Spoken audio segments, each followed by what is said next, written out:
Greetings and salutations, ladies and menfolk. Welcome to another episode of Game Break, an ongoing series where me and my crew play some video games as a break from our creative endeavors, because we enjoy playing with other people's creations every once in a while, and seeing what other stories there are to see.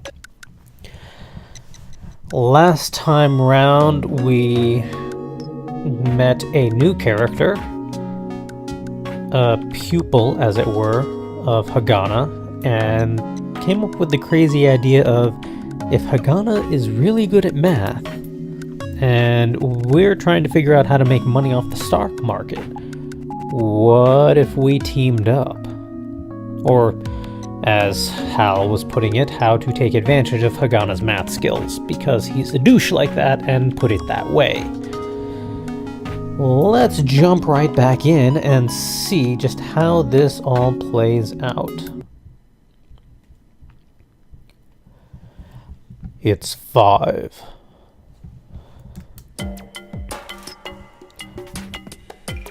Startled by a voice, I sprang up. Hagana was standing outside the door. It's already 5. Why aren't you coming? She had stated it quite bluntly. With that, I finally remembered what happened in the morning. Oh, yeah. Perhaps I was tired, or perhaps I was panicking, but my voice was coarse and I couldn't quite speak clearly. I had immersed myself, pondering out a new way of trading with Hagana, working on financial engineering.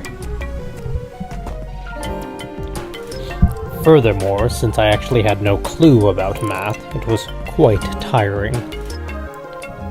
Hagana's brows conveyed a doubtful look, but she didn't really ask me anything. I hurriedly got ready. Out of caution, I placed my computer into my bag and essentially took all of my life possessions with me as I left my room. Hagana had her usual black attire and her black bag, giving off a grim atmosphere as if she were attending a funeral. Not just black clothing, but a black bag. An orange bag wouldn't have worked with these clothes. Well, if it was Halloween. Do they have Halloween on the moon? Wow, looks like you do have a sense of aesthetics. Hagana, who was farther down the hall, turned around with a big frown. Of course, unlike you, brat. When we first met, she kept calling me smelly, and this morning she said I wore rags. Shouldn't someone as cheeky as her need some spanking? Don't go down that road. Hey, you called me a brat again. Huh? I'm telling Lisa. Hagana apparently totally yielded to Lisa. To be honest, it wasn't even at the level of childish quarreling, but Hagana stood motionless as if she had made a big mistake. I walked past her, feeling all smug. At that instant, Hagana's hand grabbed my hem. Oh, sad face. Please, don't tell Lisa. She looked like she was about to cry any moment now. I couldn't keep up with my racing thoughts. A girl about the same age as me had thin, downcast eyebrows and tightened her lips to the point of quivering.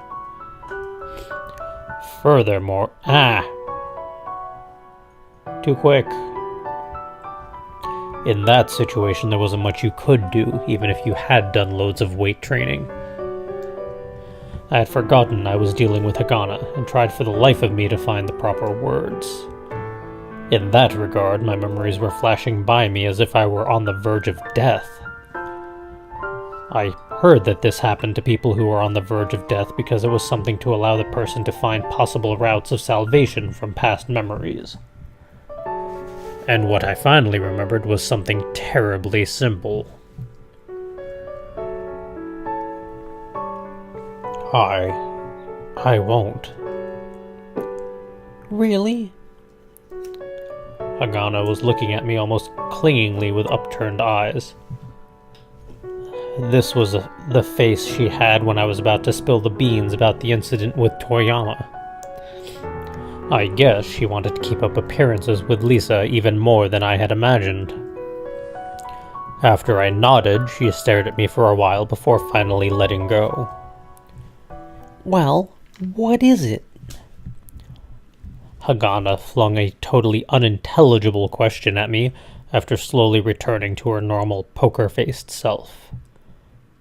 What? I'm asking you what it is.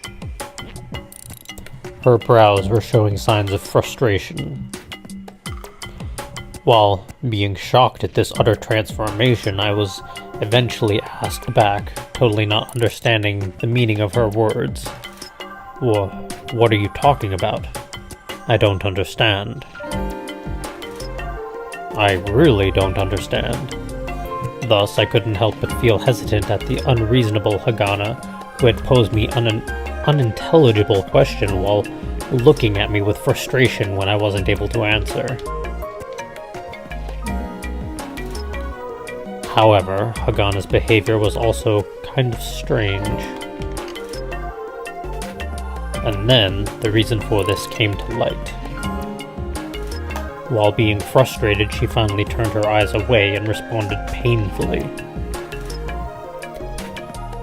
Your name. I somehow managed to hold in my laughter, but I did end up spitting out some air lightly. Hagana looked at me with scorn in response, as if I were some rude person. Well, most of the times you are, so fair enough. However, tightly sealed lips made it obvious, even to me, that she was trying to hold in her embarrassment. While leaking some air between my teeth, I replied, Kawara Yoshiharu. Huh. I don't remember it being that long. Yeah, that's right. We were calling him Yoshi. Oh man, that was ages ago. Can't remember the last time I called him Yoshi. Are you making fun of me? Hagana's glaring eyes were saying that to me, but I simply accepted that and replied, Oh yeah, that's my real name. Hal was the name that Lisa gave to me. Hagana looked at me, totally shocked. Your real name? Are you an idiot? Those words simply flowed out of her mouth. You've also ran away from home, so it's not like you'd go report me, right? Hagana might be strange, but she fully understood the meaning of a runaway youth letting someone know their real name. She was definitely intelligent, and she wasn't lacking common sense. But there's no need to tell me that. Huh? A reason? But, well, there was that. What? Hagana had no expression on her face, but she was almost asking me angrily. This time I was a bit bashful when answering.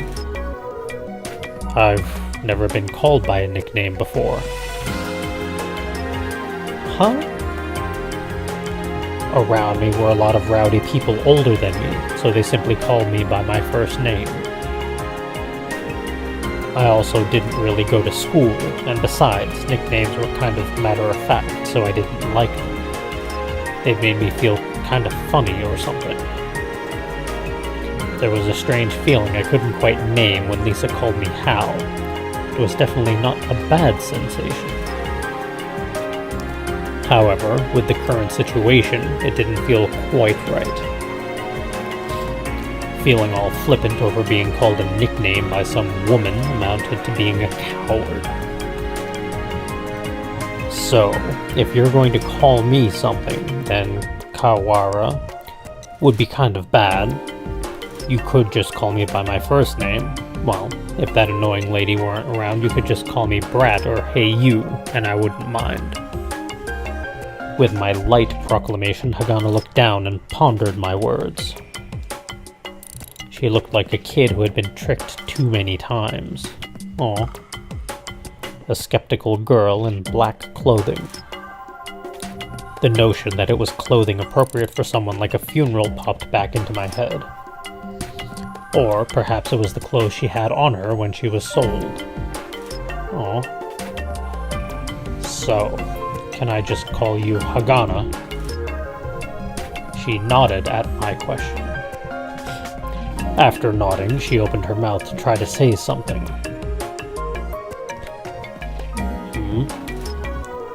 I didn't catch what she said and asked her, but she returned to her senses quickly and shut her mouth.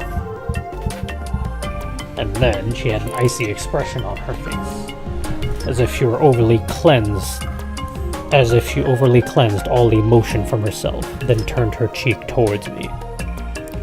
In front of me was a side profile, a barrier that would reflect back any words hurled at it, possessed solely by females with tough personalities. We should get going with the clothes shopping. Oh yeah, we needed clothes because we only have the one set, really. She uttered those words robotically and started walking out. The speed of her change in expression and behavior left me dumbfounded.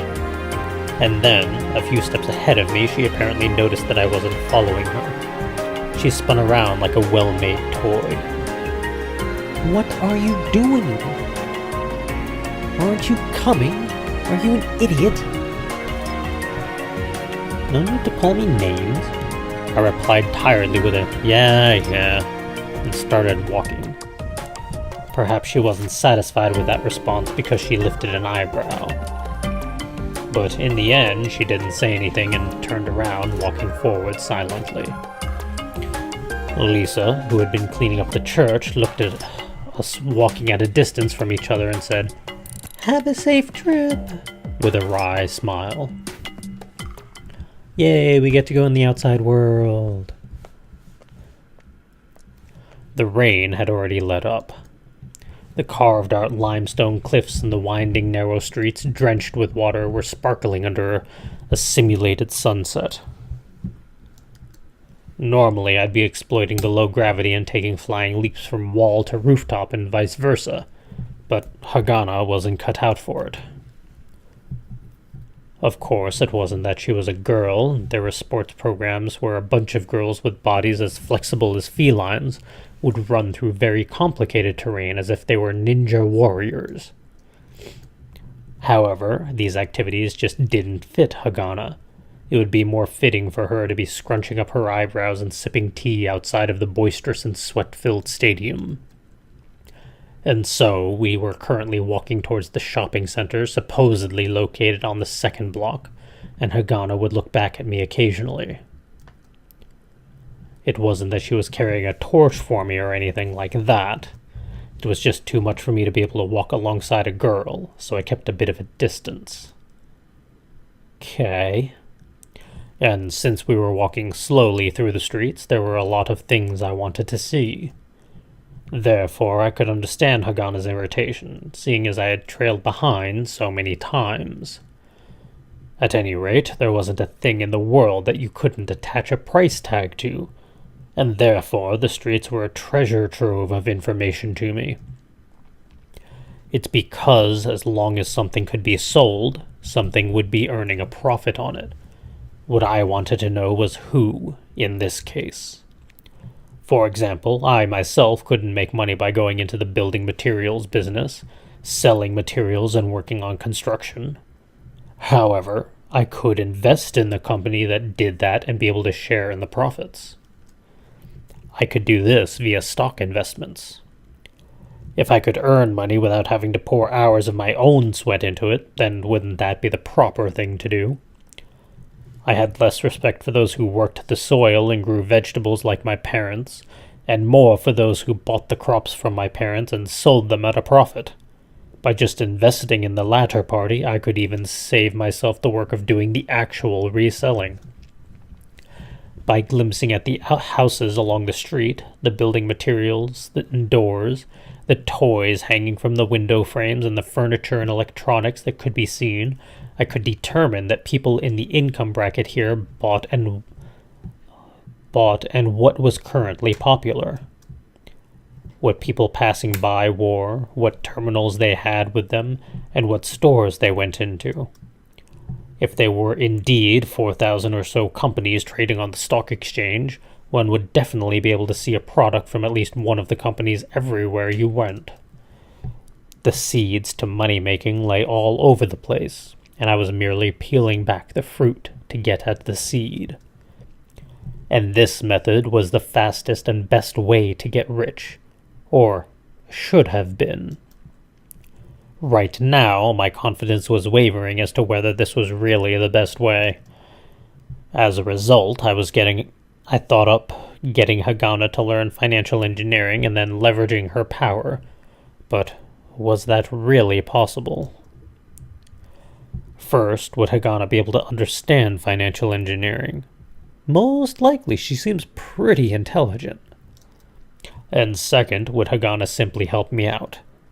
That's less likely. We're here. Hagana stopped and said these words to me. Ooh, music. Aw, it's cheerful music. We had walked along a street jammed between buildings 6 to 7 stories high, which felt like they could fall over any moment and block our way, and went up the crude steps. We had passed women with their shopping bags full of ingredients and students with lightly warmed sausages in their mouths. Hagana was standing at the top of the steps. There, beyond the rusty iron handrails, extended a street lined with shops doing their very best to show off their tidiness. This was supposedly the second block shopping center. The street extended outwards, flanked by buildings on either side, and the flow of people appeared like a small river sandwiched between them in run-down commercial buildings. The incoming foot traffic was stopped up by the steps beneath my feet. Seeing this, I realized that where I stood was a vestige from days past during the expansion of our lunar city. Originally, this place was the edge of the city. This elevated area was the foundation for a dome that covered the sky, programmed to act out of the effects of day and night.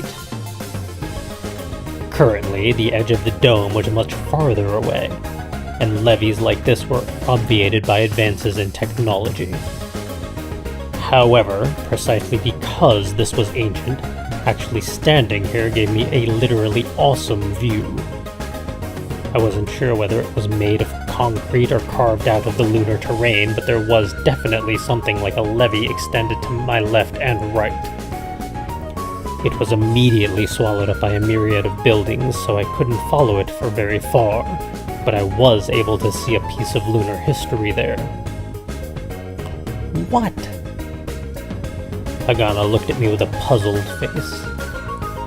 It looked like scrunching up her brows was her instinctive response to anything puzzling. I looked up and explained it to her. That is a pretty nice shot, I'll give him that. That is really nice artwork. Whoever did that shot, kudos to you. The detail is very nice. This was a vestige of where the ceiling dome used to be. Hagana looked up at the sky and fixed her eyes on the faint seams of the dome. You're kidding. I'm not lying. When I was around 8 or something, there was a project to build an even bigger dome over the small dome. Is that really true? Oh, cranky face. Hagana looked at me doubtfully. I shrugged and replied, I wouldn't lie about something you could simply look up and figure out instantly.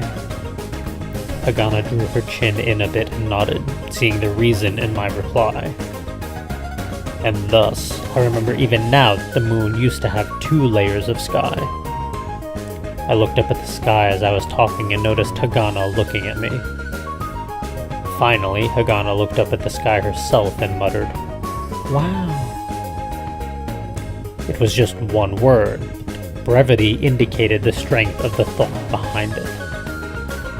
I was excited, as if she were giving me a compliment. I know because I was born on the moon. I don't really know much about the Earth, but I know most of the stuff about the moon. Born on the moon? Oh, I didn't tell you. I was born when the first wave of the first immigration group arrived in this city. I'm about the same age as this city. Hagana looked like she was truly quite surprised, and I felt a little pride in myself. However, the surprise from her face eventually disappeared, and she returned to her normal poker face and said, Well, it takes many years for a city to be built, and so you can't be of the same age. Well, the time it takes for a human to be created isn't counted in the age, right? I guess you're right. For a second I thought I had surprised her again, but Hagana nodded as if she understood some profound truth. Well, looking up at this again, once in a while, I do wonder at the amount of effort put in to create this. As I talked, I squinted at the dome that made up the sky on the lunar surface. As one of the top public work projects in the history of the lunar surface, it involved over 1,000 different enterprises.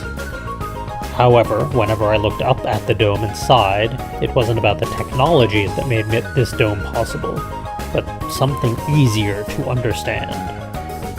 The infrastructure of this city was supported by Emerald Industries, and its related companies supposedly made up 40% of the participants in that project. And its 24 billion mool profit that year remained the record for the highest annual gain to this day. Of course, on Earth there were many conglomerates whose annual earnings exceeded this ghastly amount due to the vastness in history and scope of the planet. However, on the moon, this was a record that was off the charts. There were anti-monopoly laws to prevent the breakdown of competition, and people said that if those laws weren't there, the Sea of Tranquility would have already had Emerald Industries' logo engraved on it. The 24 billion mool price tag was enough to make anyone faint just thinking about it. For people working in the shops along the second block of the 6th outer section, hourly wages most likely range between 5 and 7 mools. Let's say they made 80 mools working 10 hours a day. Working 30 days non-stop in a month resulted in 2,400 mools. A year would be 28,800 mools. Working from the age of 20 until the age of 60 would be a bit over 1 million mools. Rent and living expenses were rather high on the moon, and therefore living with just those earnings was difficult. I'd think you were mad if you were to say that living from meal to meal was fun. You wouldn't be able to enjoy the various entertainment options in the White Belt and Newton City, and if you were from Earth, you wouldn't even be able to afford to go back. To live a life where the things you couldn't do vastly outnumbered the things you could do would make life meaningless, in my opinion. To tilt this balance, one would need power or money. Why not both? And using money and power, Emerald Industries left a mark where no entity had left a mark before in the history of the moon. Is there something in the sky? Am I still staring after all this? I came to quickly upon hearing Hagana's words. Nah, I was just thinking a bit about an existence above the clouds. Of course, being born on the moon, I had never seen real clouds before, but I knew about them through videos and stories, thus I felt that this expression was quite suitable. Hagana, who definitely wouldn't know about Emerald Industries, looked questioningly at the sky and then stared at me with surprise. You believe in God? Ha, you mean like what Lisa talk about? Oh Lord, who lives in the kingdom of heaven. People on Earth believed that the afterlife existed beyond the heavens. Certainly, to people interested in making money, the moon was probably heaven. But in this era, there probably weren't many people who'd use that word to mean anything other than a happy place. It's like people starting to not think of actual, difficult to use and outdated books when the word book was mentioned. Something like God can't exist, right? In response, Hagana neither agreed with nor refuted my statement, and she merely stared at me. She had the normal expressionless face, but looked a lot more serious than usual. I was beginning to wonder if she had gotten mad at me for speaking like I was ridiculing Lisa, but Hagana eventually closed her eyes slowly. And then, like a proud stray cat, she threw her face to the side, avoiding my gaze. I also think so, too. Well then. I was about to tease her by mentioning how it was quite rare for her to agree with me, but in the end, I kept my mouth shut. It's a smarter move. It was because this side profile looked terribly sad. Aw. Looking at her visage, I ended up remembering what Lisa had said. Lisa had wondered if perhaps Hagana had been bought with money. A girl who might have a past like that, agreeing sadly that God doesn't exist, left a very deep impact. Uncomfortable at the silence, I veered the situation back towards talking. So, what was it like? The place you're from? Weren't you born on Earth? What was the sky like? Was it something that, when you stared at it, would make you wonder if God lived there? Since Hagana apparently had hidden her origins from even Lisa, she probably wouldn't tell me anything related to where she was from. Thinking about that had made me kind of want to ask. I really didn't have any knowledge of Earth other than through footage, and I had never asked anyone what the sky was like. Surprisingly, Hagana replied while looking up at the sky.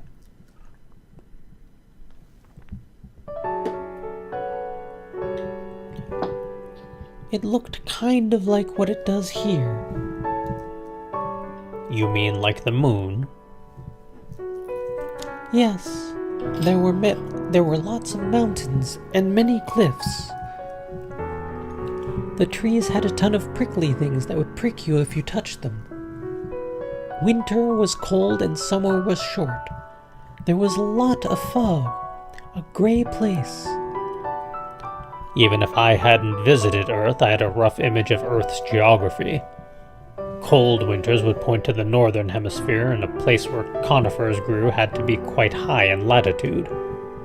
But, as she continued speaking, Hagana squinted and tried to peer through the dome at the spot where the Earth stood. sometimes it would clear up, and the sky was very blue. The lushness of everything would only shine during those moments. It probably wasn't a bad lie to say that this was something created by God. At the end, Hagana added in something surprisingly thoughtful.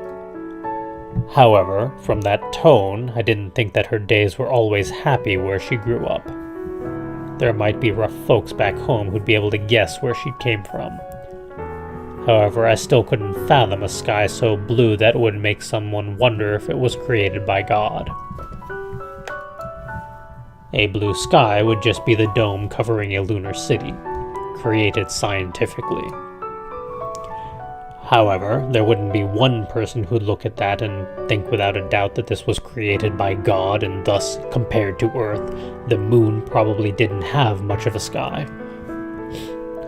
Hearing the folks from Earth priding themselves over where they came from would merely irritate me.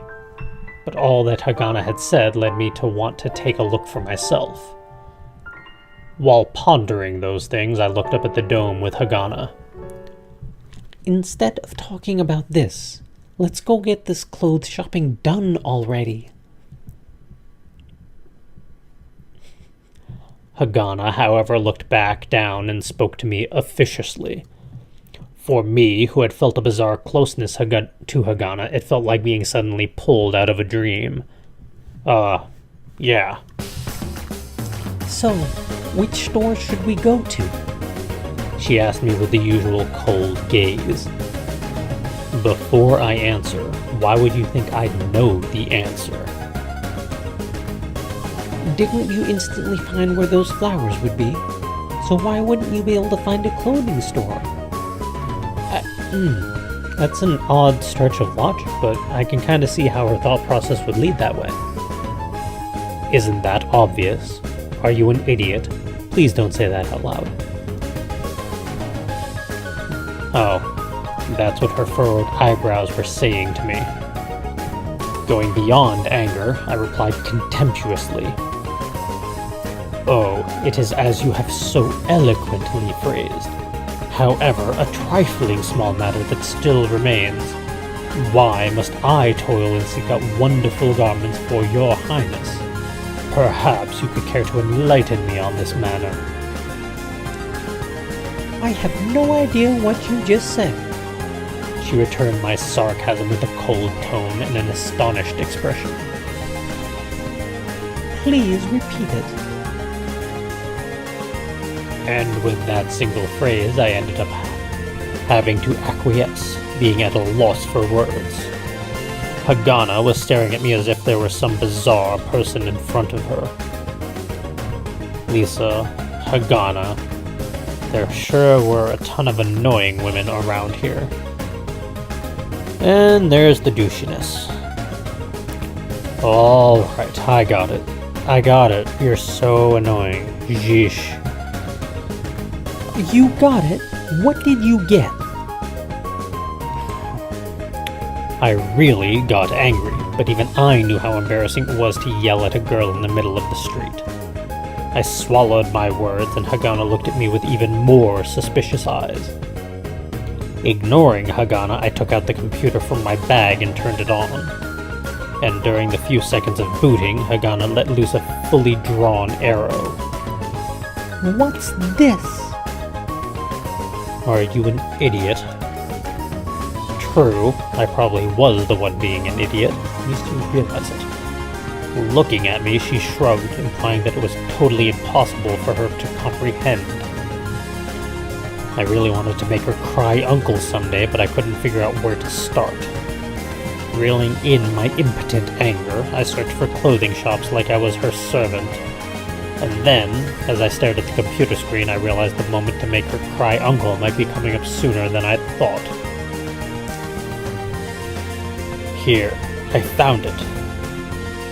Okay. Looking at Hagana nonchalantly answering me, I chuckled to myself. On the computer screen were arrayed various shops that sold clothes that had been thrown away in the White Belt in Newton City on the cheap. There was one store that stood out among the rest. Lisa was probably talking about this store, I guess. As long as I used the magical word, Hagana wouldn't say no. What are you gonna do? Over here. Either it's gonna be wildly inappropriate or it's gonna be all pink. Leading Hagana, I went up the stairs and traversed an aerial corridor that spanned the shopping streets.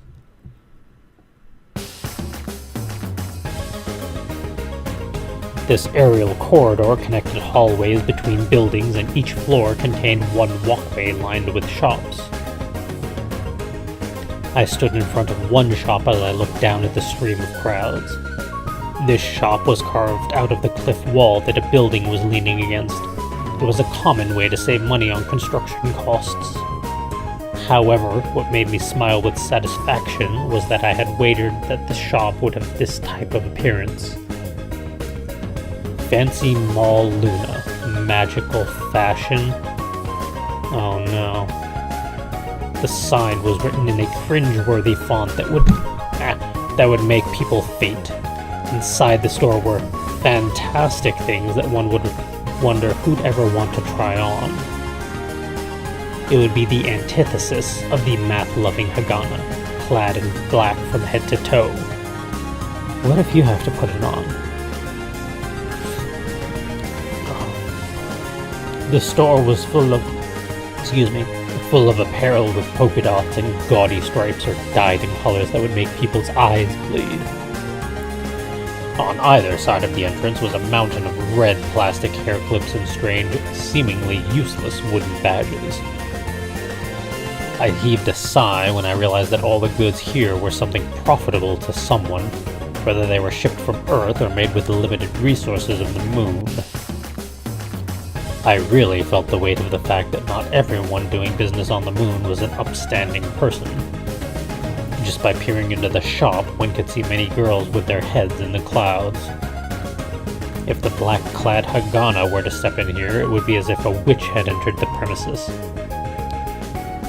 I was chuckling at that imagery when Hagana came to a stop and placed her hand on the door handle. I had totally thought she'd be intimidated, and was truly shocked at her composure. With that, Hagana opened the door, then turned around and asked me, What? You think something like this would scare me off? I ended up imagining her saying that to me when faced with her cold gaze. However, this might still just be her acting tough. Nothing, I answered, pretending nothing was wrong. I see. Hagana gave an easy reply and went into the shop. But as she was about to close the door, she looked as if she'd forgotten something and turned around. You're not coming? Huh? Didn't Lisa say to buy the clothes at this store? Yeah, but it doesn't look like where I'd be able to shop.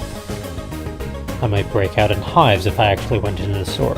Oh, you really didn't think about this, did you?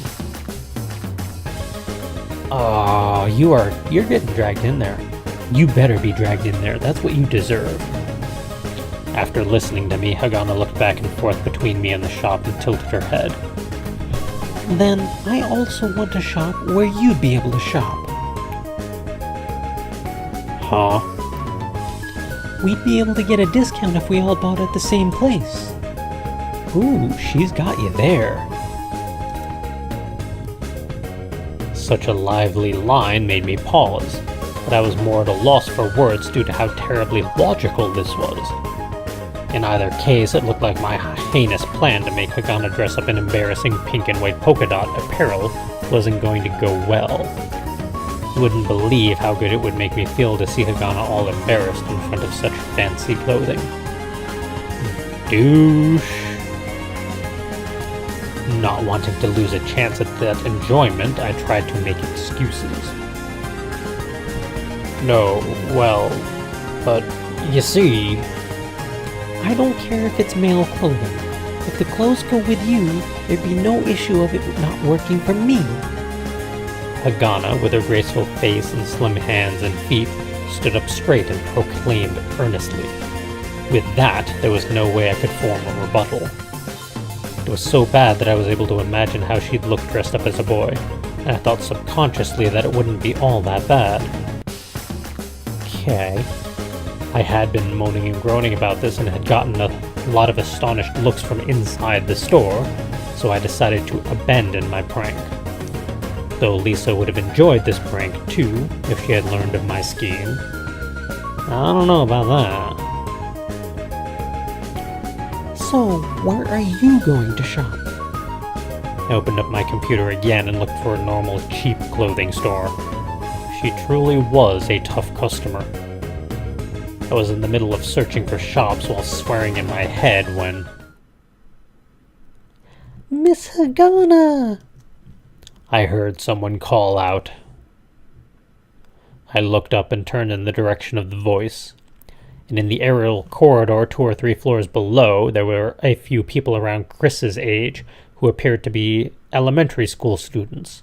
They were full of excitement looking up at us. What the... As I was whispering to myself, a brown-haired girl I happened to make eye contact with got all bubbly, cupped her hands over her mouth, and whispered to the kid next to her. "Friends of yours?" I asked Hagana, and she replied quietly. "Students." "Oh?" "Goodbye, Miss Hagana." And then the gossiping girls gave us big waves and big smiles.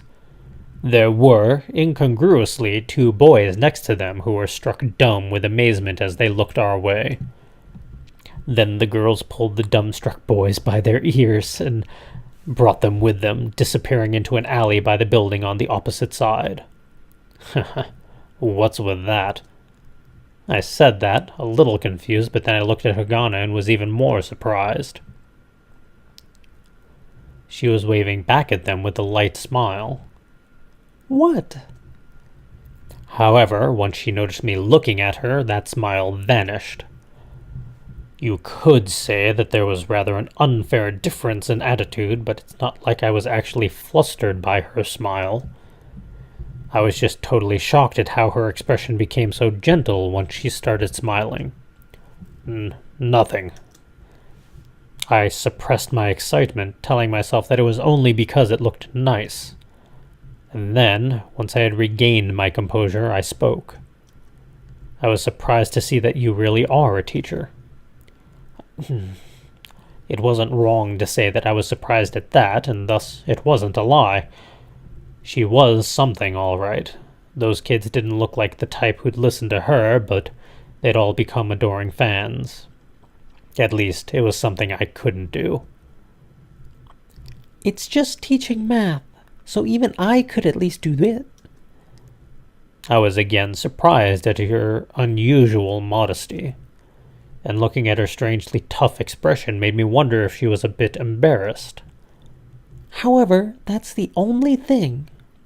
Huh?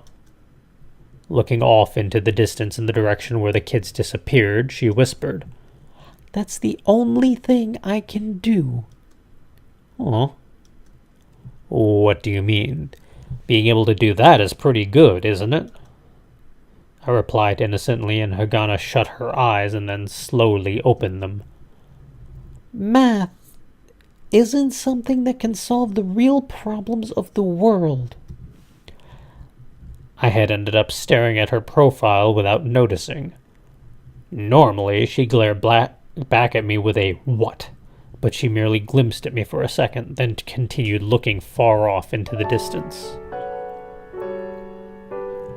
Perhaps she was just talking to herself. That was probably the case. Sold for her talents and brought to the moon, she had decided to run away from home for some reason. Plus, Lisa had talked a bit about Chris's circumstances. She was smart, loved to learn, and would skip out on lunch to earn money to pay for her tuition with Hagana and learn math from her. However, despite all that, it wasn't clear whether she'd be able to get into college with a scholarship.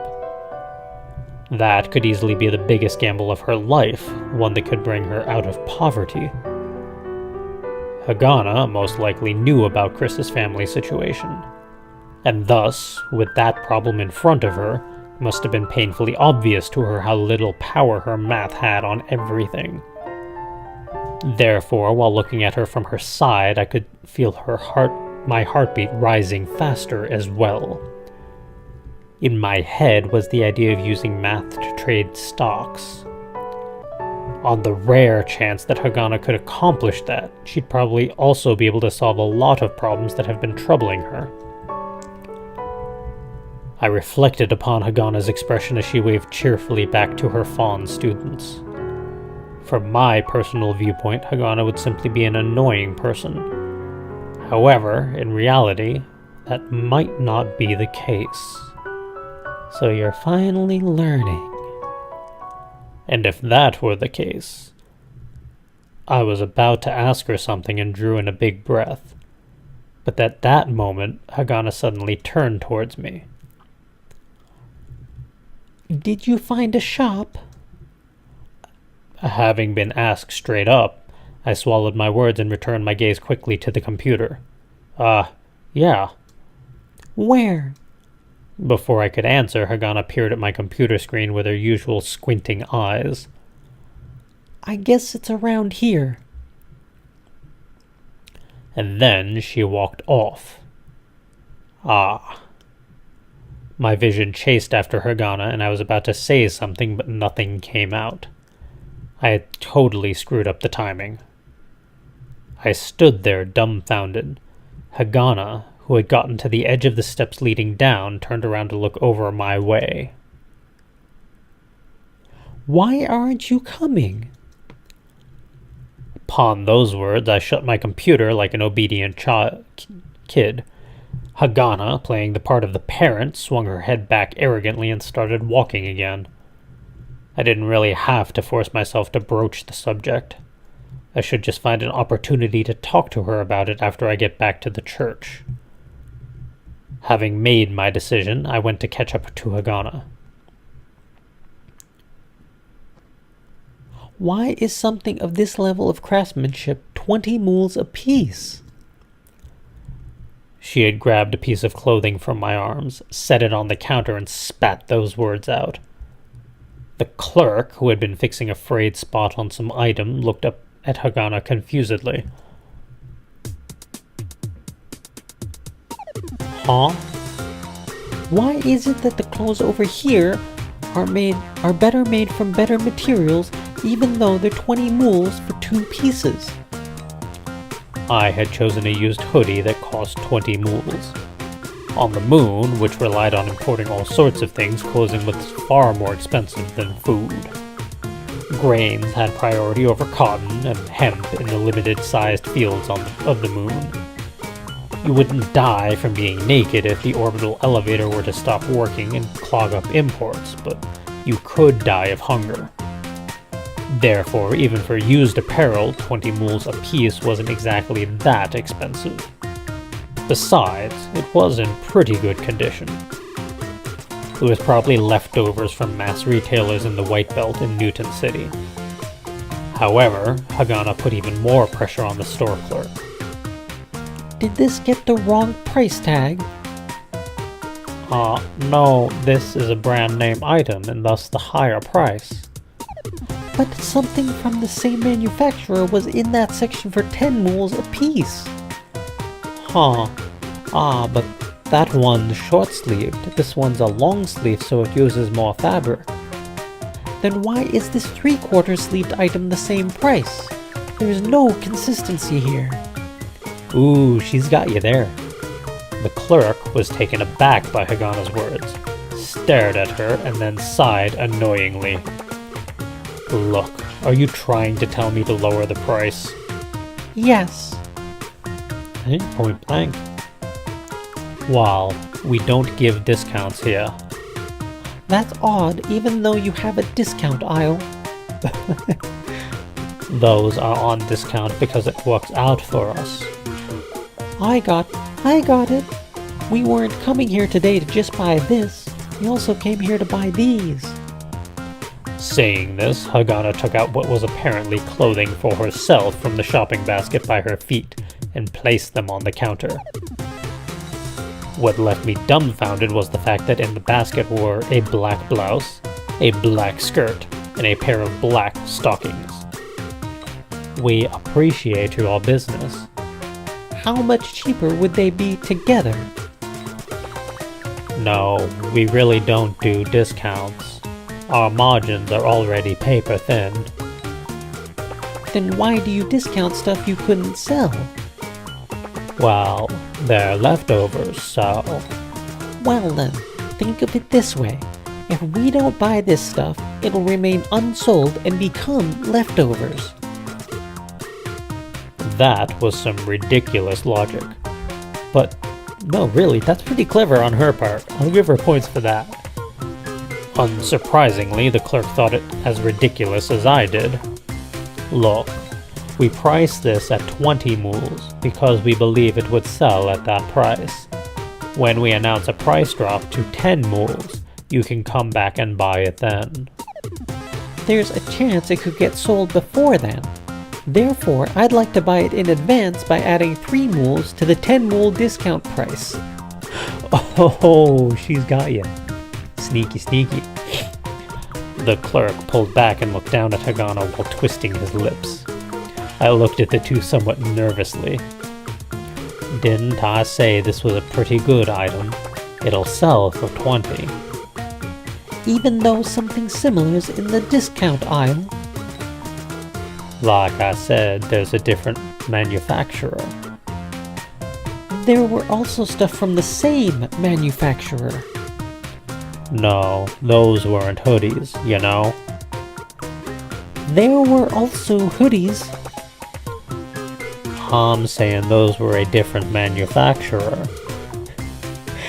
It was quite obvious Hagana intentionally brought the conversation back to square one, hoping to win through attrition. To be honest, I was kind of anxious, not knowing when the clerk would explode. However, although he was a grown man, it looked like he had gotten used to the moon's gravity from his build. There'd be no way I'd lose to him if we were to get into a fight. Wait, when is it? Why would this get into a fist fight? This is just bartering, or not bartering, bargaining. Thus, what was making me anxious was something much simpler. The problem was that going this far would net us a discount of at most 10 mules or so. The situation had already gotten volatile, and it would be ridiculous to never be able to come here again over a mere 10 mules. Look, if you have a problem with it, buy elsewhere. The clerk had finally snapped. Hagana stared fixedly at the man, who was far taller than her. I'll make sure to remember the fact that such and such store clerk told me that. Gah. Just by looking at the second block shopping center, stores were obviously a dime a dozen. Everyone's struggling to survive, so it's not surprising that even a bit of bad reputation could be fatal. Hagana thrusted at the aisle at the sales clerk coldly. Okay, fine. 15 mules. She made it sound like she had given up. The clerk put his hand on his forehead and looked down, as if he had just met some alien who couldn't understand him. And then suddenly he looked up. I had totally thought a fight was going to break out, but the clerk simply replied with a grimace. Okay, I get it. How about 17? Okay. Yeesh. I'd never been such rough haggling before. I could totally understand how exploited the clerk felt. Going through all that just to save 3 mules was unfathomable to me. Here I thought I was shameless, but this turn of events showed me how surprisingly naive I was. Rather than pushing it to an explosive confrontation with the store clerk just to save 3 mules, I'd rather eat the 3 mules with a smile. Making no effort to hide the fact that he was dealing with an annoying customer, he took the items from the cart and started ringing them up. And then Hagana spoke up steadily. Well, I do think that there's a possibility that these other items would receive a discount. Oh no. Both the store clerk and I rolled our eyes at Hagana. Hagana instantly looked back and said, Furthermore, I run a private tutoring service, and my students are talkative and growing fast. Oh no. Do you understand what that means? Her silent message skewered the clerk. If this went well, he'd get new customers. If this went poorly, a bad reputation would spread. Oh, she is brutal. This was a big deal for a one-person shop caught in a lose-lose situation. Finally, the clerk looked at me with supplication. What, you're gonna push it onto me? And after I thought that, Hagana broke with silence with her clear voice. Take a further 5 mules off the total price. It wasn't an impossible compromise. Clerk's lips were quivering as if he'd bawl out Hagana any moment now. In the end, though, he lowered his head and gave Hagana a sum total of an 8-mule discount. I'm surprised she didn't go for the total 10-mule discount that she was fighting for the one piece. That would have been the true insult. I was dead tired coming out of the store. Rather than receiving a thankful gesture upon exiting, we received a hate-filled stare telling us to never come back again. But Hagana acted as if nothing happened. Right after exiting the store, she asked me for my money.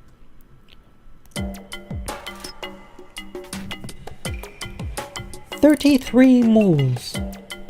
Since she had gone with the flow and paid for everything, there was no issue with her asking for payment. Yeah, fair enough. But after having to watch all that haggling, I kept thinking I should be the one asking for compensation for mental distress. Please don't. What? Nothing. Not having the guts to really say anything, I was about to pay her the 33 mules she wanted, but then I noticed something. 33 mules. What? Isn't that odd? What I bought was a 20-mule hoodie, 2 shirts for a total of 18 mules and a 3-mule towel. Right. That would be 42.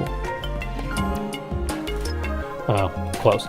Together, they should have been 41 mules. Just subtract 8 mules from that. That's what she said, but it gave me a pause. No, I'm definitely paying you the 41 mules.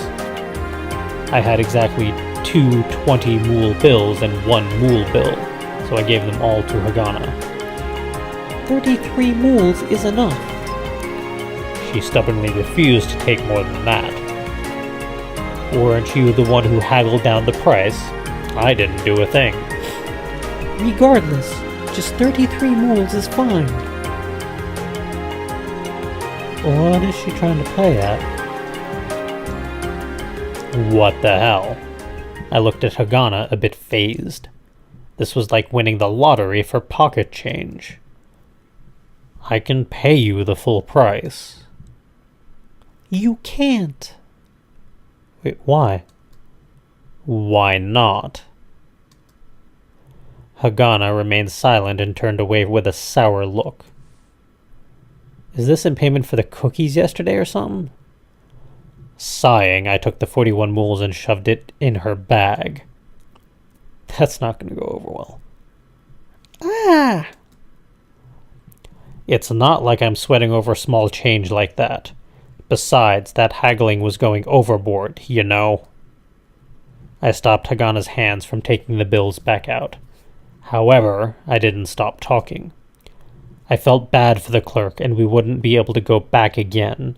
That place sure had good prices according to reviews on the net. Scratching my head, I looked over at the entrance of the store. In Japan, where my parents came from, I heard that you'd throw salt when an annoying customer leaves the store.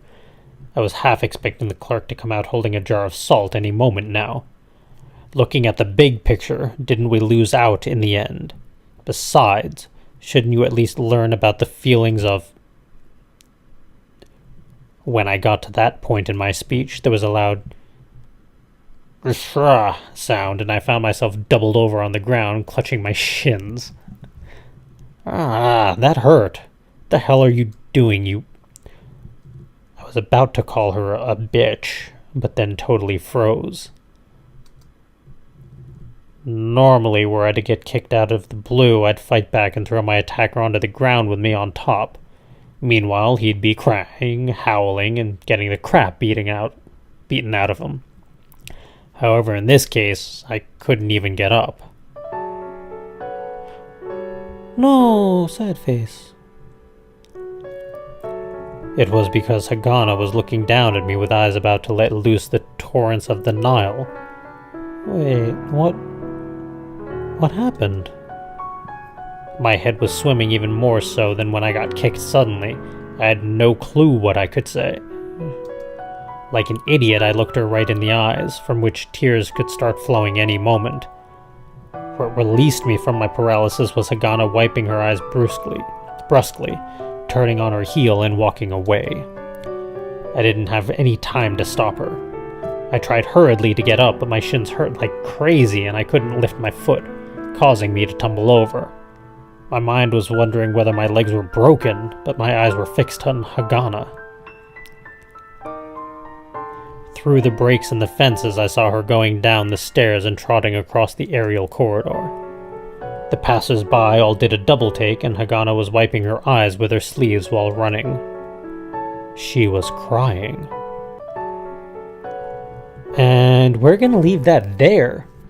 We're gonna have to find out just how we hurt her feelings to that degree next time round.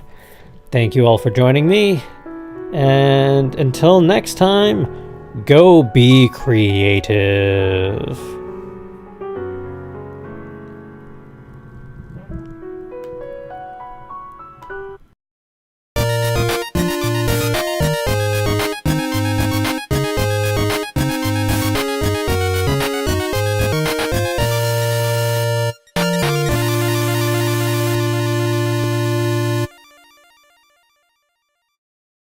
Again. Huh? I'm telling Lisa. Hagana apparently totally yielded to Lisa. To be honest, it wasn't even at the level of childish quarreling, but Hagana stood motionless as if she had made a big mistake.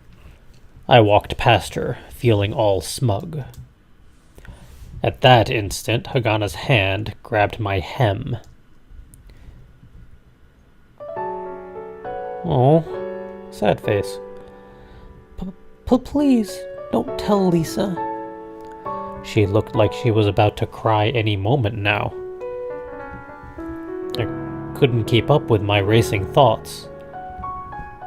A girl about the same age as me had thin, downcast eyebrows and tightened her lips to the point of quivering. Furthermore, too quick. In that situation, there wasn't much you could do, even if you had done loads of weight training. I hurriedly got ready. Out of caution, I placed my computer into my bag and essentially took all of my life possessions with me as I left my room. Hagana had her usual black attire and her black bag, giving off a grim atmosphere as if she were attending a funeral. Not just black clothing, but a black bag. An orange bag wouldn't have worked with these clothes. Well, if it was Halloween. Do they have Halloween on the moon?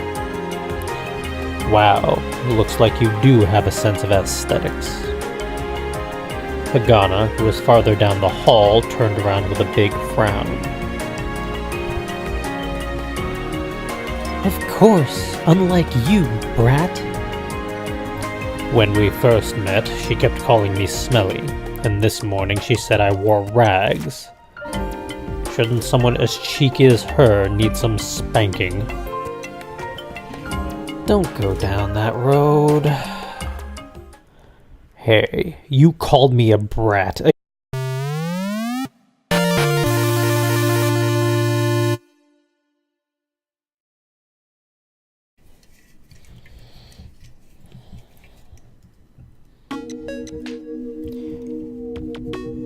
Greetings and salutations, ladies and menfolk.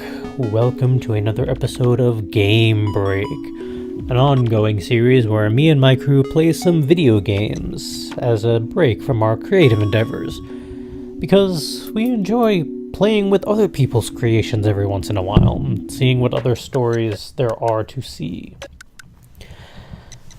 Last time round, we met a new character, a pupil, as it were, of Hagana, and came up with the crazy idea of if Hagana is really good at math, and we're trying to figure out how to make money off the stock market, what if we teamed up? Or, as Hal was putting it, how to take advantage of Hagana's math skills, because he's a douche like that, and put it that way. I had forgotten I was dealing with Hagana, and tried for the life of me to find the proper words. In that regard, my memories were flashing by me as if I were on the verge of death. I heard that this happened to people who were on the verge of death because it was something to allow the person to find possible routes of salvation from past memories. And what I finally remembered was something terribly simple. I won't. Really? Hagana was looking at me almost clingingly with upturned eyes. This was the face she had when I was about to spill the beans about the incident with Toriyama. I guess she wanted to keep up appearances with Lisa even more than I had imagined. After I nodded, she stared at me for a while before finally letting go. Well, what is it? Hagana flung a totally unintelligible question at me after slowly returning to her normal poker-faced self. What? Let's jump right back in and see just how this all plays out. It's 5.